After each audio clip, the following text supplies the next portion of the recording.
আসসালামু আলাইকুম। আশা করি সবাই ভালোই আছে। বাংলাদেশ সারা বিশ্বে রেমিটেন্স শীর্ষ ১০টি রেমিটেন্স আহরণ করে এই দেশের মধ্যে একটি দেশ। শিল্প যখন মাঝে, মাঝে ধাক্কা খায় কিন্তু বাংলাদেশ কিন্তু দাঁড়িয়ে থাকে এই রেমিটেন্স যোদ্ধাদের পাঠানো রেমিটেন্সের অর্থ দিয়ে। একজন রেমিটেন্স যোদ্ধা যখন তার পরিবারকে পিছনে ফেলে রেখে যায় তখন কিন্তু তার সংগ্রাম শুরু হয়। সেই তার আত্মত্যাগ এবং এই সংগ্রামের বিনিময়ে তার এই কষ্টার্জিত আয়ের মাধ্যমেই বাংলাদেশের অর্থনীতির, বাংলাদেশের রিজার্ভ, বৈদেশিক মুদ্রার রিজার্ভ অনেকাংশেই কিন্তু দাঁড়িয়ে আছে। আমাদের এই রেমিটেন্স যোদ্ধারা কি আসলেই তার পরিপূর্ণ সম্মানটুকু পাচ্ছে? পাচ্ছে না। আমি গত ভিডিওতে দেখিয়েছিলাম যে আসলে ওয়েজ আর্নার কারা। পৃথিবীতে আমাদের প্রায় ২ কোটির উপরে ভাই-বোনেরা বিভিন্ন দেশ থেকে রেমিটেন্স আমাদের দেশে প্রেরণ করছে।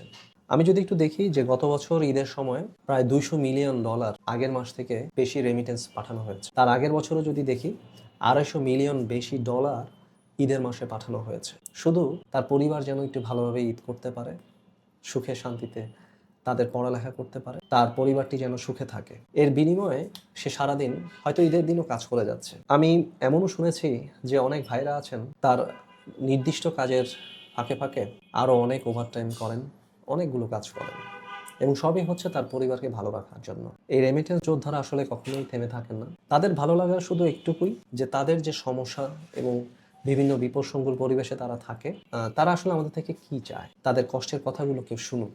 তারা যে বিপদসংকুল পরিবেশে থাকে অনেকাংশে, তারা যে সমস্যার ভিতরে থাকে সেই সমস্যার কথাগুলো কেউ শুনুক। তাদের এই কষ্টার্জিত আয় যখন বাংলাদেশে পাঠায়, তার পরিবার যখন ভালো থাকে, এটাই তার শান্তি। বাংলাদেশের সকল মানুষ যখন ঈদ পালন করবে তখন আমাদের অনেক বড় একটি অংশ সারা বিশ্বে তাদের সংগ্রাম চলতে থাকবে।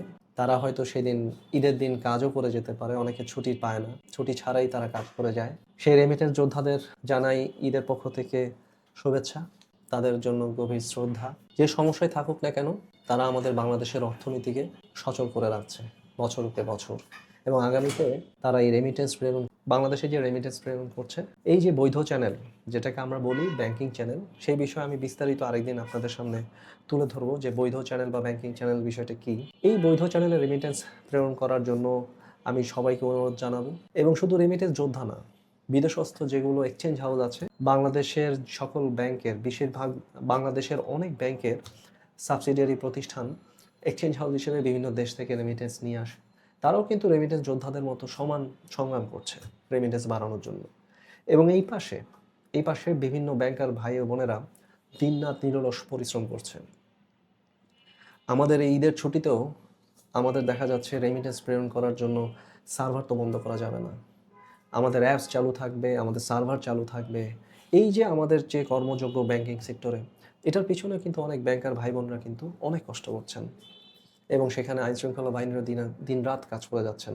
এবং আপনারা দেখছেন যে বাংলাদেশের যে এই যে একটি সম্মিলিত প্রয়াস, এই সম্মিলিত প্রচেষ্টার মাধ্যমে কিন্তু বাংলাদেশের অর্থনীতি এবং শক্ত ব্যাকআপের উপর কিন্তু দাঁড়িয়ে আছে। সবাইকে নিয়ে নিরাপদে আপনারা ঈদুল আজহা পালন করবেন। সবাইকে ঈদুল আজহার শুভেচ্ছা। আসসালামু আলাইকুম।